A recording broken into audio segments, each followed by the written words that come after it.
Nagpapatuloy ang manhunt operation ng Philippine National Police o PNP sa mga miyembro ng Ampuan Criminal Group na nasa likod ng pananambang sa Santa Margarita, Samar na ikinasawi ng 3 pulis at ikinasugat naman ng 4 na iba pa. Ang detalye sa report ni Mar Gabriel.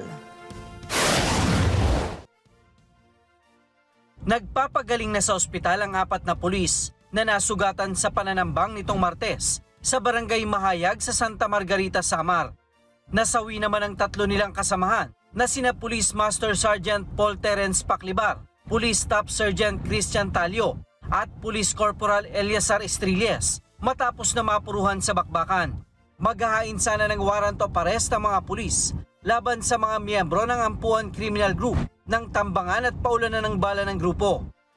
Ay maaaring natunugan bago sila nakakating doon sa lugar na pinagtataguan nitong mga grupo ay may nakuha na silang 2 na miyembro.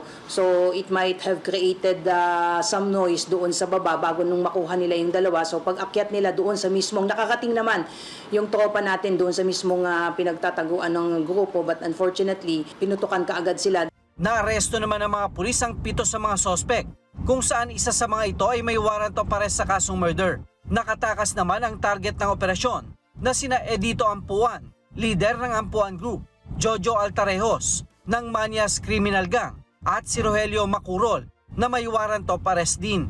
Malaking grupo ito, sir, dahil hindi lamang isang grupo yung ating tinutugis dahil according to the regional director ay nag-joint forces na yung Ampuan Group, Monte Alto Group at Manyas Criminal Gangs. At ang info nga ay involved nga sila sa mga gun for hire activities at involved na sila doon sa mga previous killings involving barangay officials and other businessmen in the area. So hindi lamang ito sa Santa Margarita Barangay nag-ooperate sa even extending to the area of Calbayog City, yung Gandara at for the whole province po ng Samar.